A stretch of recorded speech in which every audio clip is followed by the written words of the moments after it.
भी कैमरा लगे हुए हैं, उनकी जानकारी भी हमारे उस बीट अधिकारी को, उस थाने को होनी चाहिए, क्योंकि वहां से निकलने वाला अपराध कहीं ना कहीं पकड़ में आए, उसकी सूची लेता है। क्या आवश्यकता है हर चौराहे पर हम उसका आंकलन करें? वहां भी हम सीसीटीवी कैमरे लगाने की व्यवस्था कैसे कर सकते हैं? आने वाले समय में हम ये भी करने वाले हैं कि हमारे विधायकों को, जो हमारा विधायक को उसका पैसा मिलता है, उससे भी कहीं ना कहीं 10%, 5% उसमें भी हम प्रावधान रख रहे हैं कि उसमें भी कहीं आवश्यकता हमारी पुलिसिंग को यह लगे कि यहाँ सीसीटीवी कैमरा लगना चाहिए, यहाँ अपराधियों का निकलने का एक रास्ता एक यही है, तो वहां भी हम उस व्यवस्था को ठीक प्रकार से करें जिससे किसी भी तरह से अपराधी निकल नहीं पाए और एक आपकी अच्छी पहुंच भी वहां तक बनेगी। हमने पुलिसिंग सिस्टम को तेजी से आधुनिक बनाने का काम करना है। हमारी सरकार ने पुलिस बल को मजबूत करने के लिए अनेक कदम उठा रहे हैं, आपको बेहतर सुविधा उपलब्ध कराने का प्रयास कर रही है ताकि कार्य के दौरान आने वाली चुनौतियों से निपटने के लिए वे अधिक सक्षम बन सकें। हम पुलिस आधुनिकीकरण व संबंधित आधारभूत संरचना के लिए 200 करोड़ रुपए का फंड गठित करने जा रहे हैं।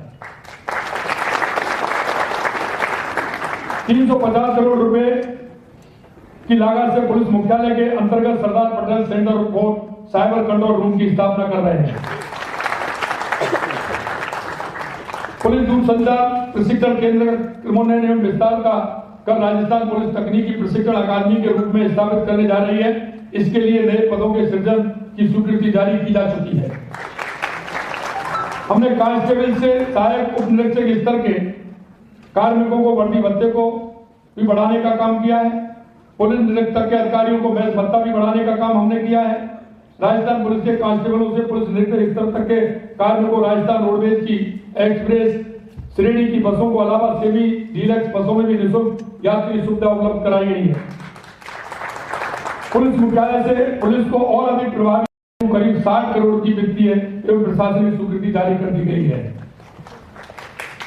मुझे अवगत कराया गया है कि इस पुलिस सम्मेलन में राज्य के पुलिस अधिकारियों द्वारा मौजूद समय में प्रासंगिक एवं महत्वपूर्ण मुद्दों पर चर्चा की जाएगी, जिसमें साइबर अपराध, पुलिस थानों का सुदृढ़ीकरण, काउंटर टेररिज्म, आपदा प्रबंधन, महिला सुरक्षा में प्रौद्योगिकी का उपयोग, मादक पदार्थों की तस्करी से जुड़े मुद्दे सहित नवीन अपराधों, कानून तथा पुलिस सशक्तिकरण जैसे विषय शामिल हैं। हम सभी की अपेक्षा है कि इन महत्वपूर्ण मुद्दों पर सार्थक चर्चा हो। कई इस तरह के हैं कि उनमें हमें और काम करने की आवश्यकता है। विरोध प्रदर्शन और आंदोलनों से संबंधित कार्रवाई जो खुफिया जानकारी प्राप्त की जा सके, इसको भी हमें सुदृढ़ करना है। ऐसी सूचनाओं का विश्लेषण प्रौद्योगिकी और एआई का उपयोग करके किया जाना चाहिए। पुलिस प्रशिक्षण एक महत्वपूर्ण विषय है।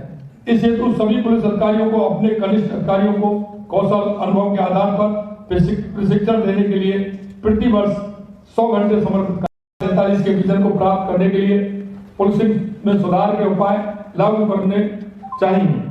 पुलिस को डेटा आधारित न्याय वितरण और आंतरिक सुरक्षा में बेहतर परिणाम सुनिश्चित करने के लिए एआई से जोड़कर राष्ट्रीय खुफिया ग्रेड का उपयोग करना चाहिए।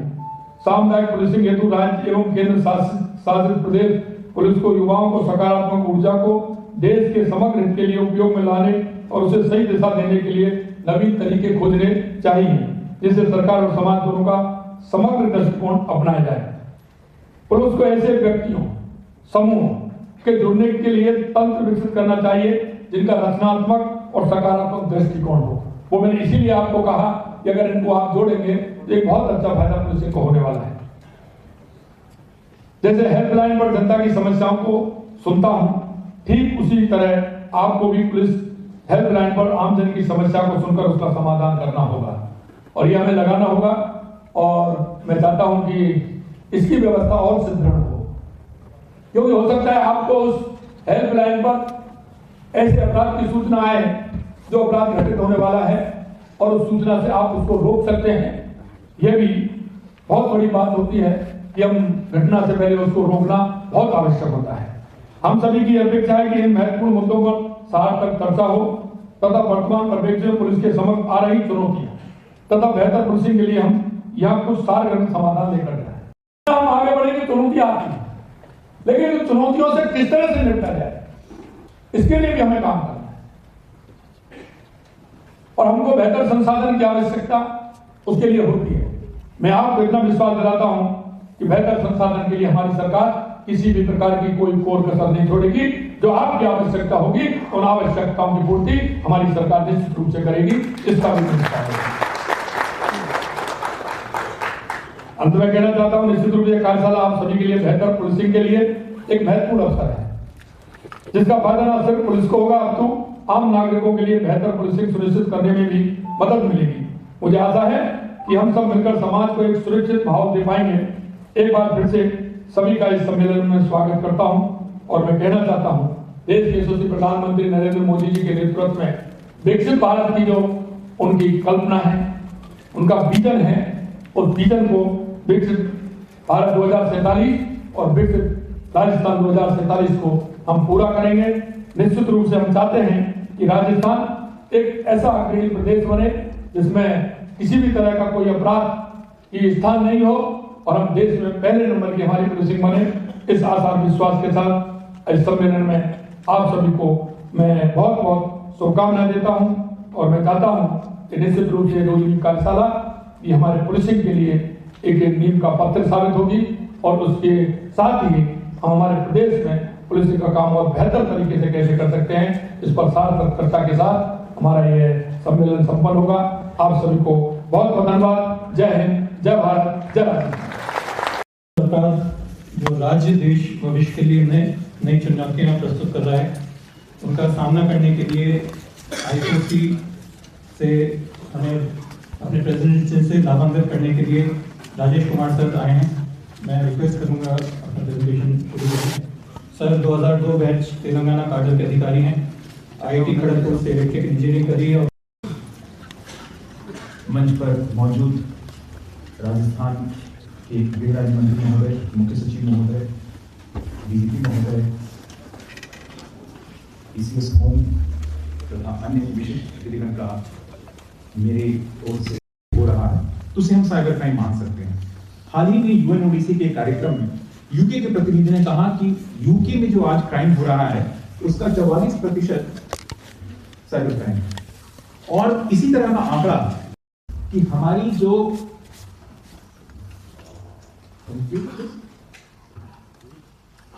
संस्थाएं हैं, जो हमारी क्रिमिनल जस्टिस की संस्था है और जो हमारी सुरक्षा से जुड़ी जो संस्थाएं हैं, वो बोथ साइबर डिपेंडेंट और साइबर इनेबल्ड क्राइम को से निपटने में सक्षम है। इसलिए जो हमारा जो इंटेलिजेंस और पुलिस तंत्र है, उसको सिर्फ इसे साइबर सिक्योरिटी को टेक्निकल रूप में न लेकर के इसे कानून व्यवस्था के रूप में भी लिया। महोदय, पुलिस और पब्लिक ऑर्डर राज्यों का विषय है, किंतु केंद्र सरकार ने यह जाना कि अगर साइबर क्राइम से हमें सक्षमता से निपटना है तो केंद्र में भी एक संस्था बनानी पड़ेगी और इसीलिए हमारी संस्था भारतीय साइबर अपराध समन्वय केंद्र, शॉर्ट में I4C कहते हैं, इसकी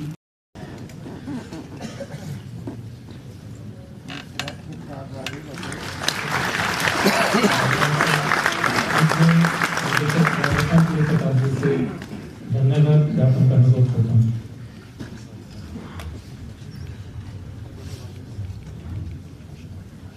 आज के उद्घाटन समारोह में पधारे श्रीमान